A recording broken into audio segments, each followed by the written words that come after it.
ನಮಸ್ಕಾರ. ಇಂದಿನ ನಮ್ಮ ಚರ್ಚೆಗೆ ಸ್ವಾಗತ. ನಾವಿವತ್ತು ಭಗವದ್ಗೀತೆಯ ಮೊದಲ ಅಧ್ಯಾಯ ಇದೆಯಲ್ಲ, ಅದರ 2ನೇ ಶ್ಲೋಕದ ಬಗ್ಗೆ ಸ್ವಲ್ಪ ಆಳವಾಗಿ ಮಾತಾಡೋಣ ಅಂತ ಇದ್ದೀವಿ. ಹೌದು, ನಮ್ಮ ಇವತ್ತಿನ ಚರ್ಚೆಗೆ ಆಧಾರವಾಗಿ ನಾವು ದುರ್ಯೋಧನನ ಆತಂಕ, ಒಂದು ಯುದ್ಧಭೂಮಿಯ ಅನಾವರಣ ಅನ್ನೋ ಬರಹದ ಒಂದು ಭಾಗವನ್ನು ನೋಡ್ತಾ ಇದ್ದೀವಿ. ಹೌದು, ಇದರಲ್ಲಿ ಸಂಜಯ ಧೃತರಾಷ್ಟ್ರನಿಗೆ ಯುದ್ಧಭೂಮಿ ಹೇಗಿದೆ ಅಂತ ವಿವರಿಸೋ ಸಂದರ್ಭ ಅಲ್ವಾ? ನಿಜ. ಸಂಜಯ ಅಲ್ಲಿ ಏನ್ ನಡೀತಾ ಇದೆ ಅಂತ ಧೃತರಾಷ್ಟ್ರನಿಗೆ ಹೇಳ್ತಿರ್ತಾನೆ. ಸರಿ, ಹಾಗಾದ್ರೆ ನಮ್ಮ ಈ ಚರ್ಚೆಯ ಉದ್ದೇಶ ಆ ಯುದ್ಧ ಶುರು ಆಗೋ ಮೊದಲು ದುರ್ಯೋಧನನ ಮೊದಲ ರಿಯಾಕ್ಷನ್ ಹೇಗಿತ್ತು, ಅವನ ಮನಸ್ಸಲ್ಲಿ ಏನಿತ್ತು, ಇದನ್ನ ಅರ್ಥ ಮಾಡ್ಕೊಳ್ಳೋದು ಅಲ್ವಾ? ಖಂಡಿತವಾಗಿಯೂ. ಮೊದಲಿಗೆ ಆ ಶ್ಲೋಕ ಏನ್ ಹೇಳುತ್ತೆ ಅಂತ ನೋಡೋಣ. ಸಂಜಯ ಧೃತರಾಷ್ಟ್ರನಿಗೆ ಹೇಳ್ತಾನೆ, ಪಾಂಡವರ ಸೈನ್ಯದ ವ್ಯೂಹವನ್ನ, ಅಂದ್ರೆ ಅವರ ಯುದ್ಧದ ಸ್ಟ್ರಕ್ಚರನ್ನ ನೋಡಿದ ತಕ್ಷಣ ರಾಜ ದುರ್ಯೋಧನ ಇದಾನಲ್ಲ, ಅವನು ತನ್ನ ಗುರು ದ್ರೋಣಾಚಾರ್ಯರ ಹೊತ್ತಿರ ಹೋಗಿ ಕೆಲವು ಮಾತುಗಳನ್ನ ಆಡಿದನು ಅಂತ. ಇಲ್ಲಿ ಮೊದಲನೇ ಗಮನಿಸಬೇಕಾದ ಪಾಯಿಂಟ್ ಅಂದ್ರೆ ಯಾರು ಯಾರ ಹತ್ರ ಹೋದ್ರು ಅನ್ನೋದು. ದುರ್ಯೋಧನ ಪಾಂಡವರ ಸೈನ್ಯದ ಸಿದ್ಧತೆ ನೋಡಿದ, ಆಮೇಲೆ ತಕ್ಷಣ ಅವನೇ ತನ್ನ ಗುರು ದ್ರೋಣರ ಹತ್ರ ಹೋಗ್ತಾನೆ. ರಾಜನಾಗಿ ಅಲ್ಲೇ ಇದ್ದು ದ್ರೋಣರನ್ನ ಕರೆಬಹುದಿತ್ತಲ್ವಾ? ಹೌದು, ಸಾಮಾನ್ಯವಾಗಿ ಹಾಗೆ ಆಗ್ಬೇಕಿತ್ತು. ಆದ್ರೆ ದುರ್ಯೋಧನನೇ ನೇರವಾಗಿ ದ್ರೋಣರ ಹತ್ರ ಹೋಗಿದ್ದು ಅದು ಪರಿಸ್ಥಿತಿಯ ಗಂಭೀರತೆಯನ್ನ ತೋರಿಸುತ್ತೆ. ಅಂದ್ರೆ ಇದು ಕೇವಲ ರಾಜ ಒಬ್ಬ ಸೇನಾಧಿಪತಿ ಹತ್ರ ಹೋಗೋದಲ್ಲ, ಇದೊಂಥರ ಎಮರ್ಜೆನ್ಸಿ ಸಿಚುವೇಶನ್ನಲ್ಲಿ ಬಹುಶಃ ಸ್ವಲ್ಪ ಆತಂಕದಿಂದಾನೇ ಗೈಡೆನ್ಸ್ ಬೇಕು ಅಂತ ಗುರುವಿನ ಹತ್ರ ಹೋಗೋ ಹಾಗೆ ಕಾಣಿಸುತ್ತೆ. ಇದ್ರ ಹಿಂದೆ ಬೇರೆ ಕಾರಣಗಳು ಇವೆಯಾ? ನಮ್ಮ ಆಧಾರ ಗ್ರಂಥದಲ್ಲಿ ಇದರ ಬಗ್ಗೆ ಏನಿದೆ? ಧೃತರಾಷ್ಟ್ರನ ಪಾತ್ರ ಇಲ್ಲಿ ಮುಖ್ಯನಾ? ಖಂಡಿತ ಮುಖ್ಯ.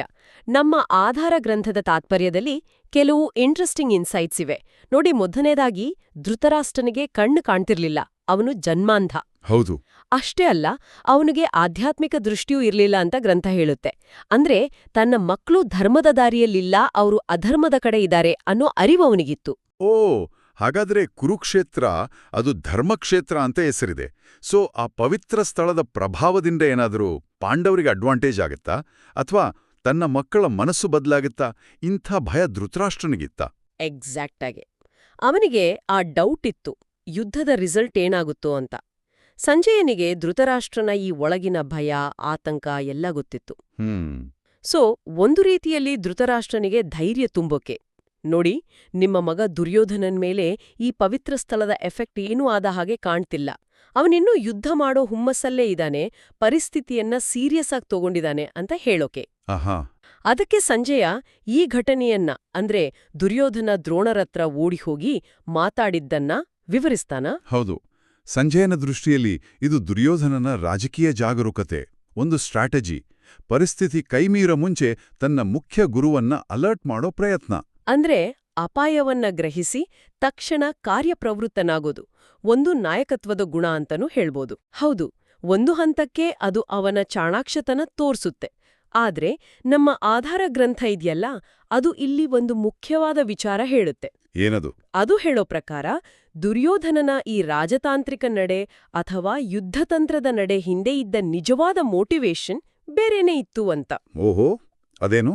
ಗ್ರಂಥದ ವಿಶ್ಲೇಷಣೆ ಹೇಳುತ್ತೆ, ಪಾಂಡವರ ಸೈನ್ಯವನ್ನ, ಅಷ್ಟು ವ್ಯವಸ್ಥಿತವಾಗಿ ನಿಂತಿದ್ದ ಅವರ ವ್ಯೂಹವನ್ನ ನೋಡ್ದಾಗ ದುರ್ಯೋಧನನಿಗೆ ಆಕ್ಚುಲಿ ಭಯ ಆಗಿತ್ತು. ಭಯನಾ? ಹೌದು, ಅವನಿಗೆ ತನ್ನ ಸೈನ್ಯದ ಬಗ್ಗೆ ಅಹಂ ಇತ್ತು. ಆದ್ರೆ ಪಾಂಡವರ ಸಿದ್ಧತೆ, ಅವರ ಡಿಸಿಪ್ಲಿನ್ ನೋಡಿ ಅವನಲ್ಲಿ ಒಂದು ರೀತಿಯ ಆತಂಕ ಹುಟ್ಟಿಸಿತ್ತು. ಅವನು ದ್ರೋಣರ ಹತ್ರ ಹೋಗಿದ್ದು ಒಂದು ಸ್ಟ್ರಾಟಜಿಕ್ ಮೂವ್ ತರ ಕಂಡದ್ರೂ ಅದರ ಮೂಲ ಕಾರಣ ಅವನ ಒಳಗಿನ ಭಯ ಆಗಿತ್ತು. ಅಂದ್ರೆ ಅವನ ಆ ಸ್ಟ್ರಾಟಜಿ ಮುಖವಾಡದ ಹಿಂದೆ ಆಳವಾದ ಅಭದ್ರತೆ ಇತ್ತು ಅಂತೀರಾ? ನಿಖರವಾಗಿ. ಆ ಮುಖವಾಡ ಅವನ ಭಯವನ್ನ ಪೂರ್ತಿಯಾಗಿ ಮುಚ್ಚಿ ಹಾಕೋಕೆ ಆಗ್ಲಿಲ್ಲ. ಇದು ತುಂಬಾ ಇಂಟ್ರೆಸ್ಟಿಂಗ್ ಅನಾಲಿಸಿಸ್. ಅಂದ್ರೆ ಹೊರಗಡೆಗೆ ಒಬ್ಬ ನಾಯಕ ಗಂಭೀರವಾಗಿ ಸ್ಟ್ರಾಟಜಿ ಪ್ರಕಾರ ನಡೀತಿದ್ದಾನೆ ಅನ್ಸಿದ್ರು, ಪ್ರೆಷರ್ ಸಿಚುವೇಶನಲ್ಲಿ ಅವನ ಒಳಗಿನ ಭಯನೂ ಹೊರಗೆ ಬರಬಹುದು.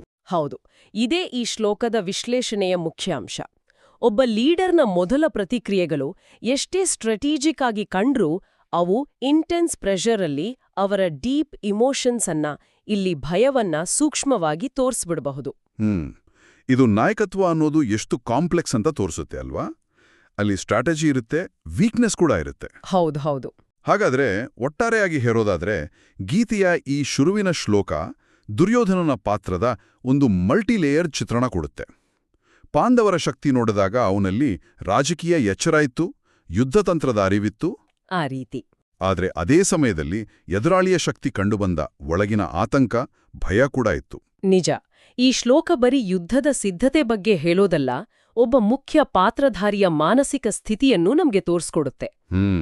ಇದು ಮುಂದೆ ಬರೋ ಮಹಾಸಂಘರ್ಷದ ಒಂದು ಆರಂಭಿಕ ಸೂಚನೆ ಅಂತ ಹೇಳಬಹುದು. ಸರಿ, ನಮ್ಮ ಇವತ್ತಿನ ಈ ಚರ್ಚೆಯನ್ನ ಮುಗ್ಸೋಣ.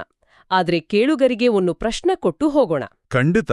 ವಿರೋಧಿ ಪಾಳೆಯದ ನಾಯಕನಲ್ಲಿ ಅಂದ್ರೆ ದುರ್ಯೋಧನನಲ್ಲಿ ಯುದ್ಧ ಶುರುವಾಗೋ ಮೊದಲೇ ಕಂಡ ಈ ಸಣ್ಣ ಭಯ ಅಥವಾ ಆತಂಕ ಇದೆಯಲ್ಲ, ಇದು ಮುಂದೆ ನಡೀಲಿರುವ ದೊಡ್ಡ ಯುದ್ಧದ ಫಲಿತಾಂಶದ ಬಗ್ಗೆ ಅಥವಾ ಅದರ ಸ್ವರೂಪದ ಬಗ್ಗೆ ಏನಾದರೂ ಸೂಚನೆ ಕೊಡುತ್ತಾ?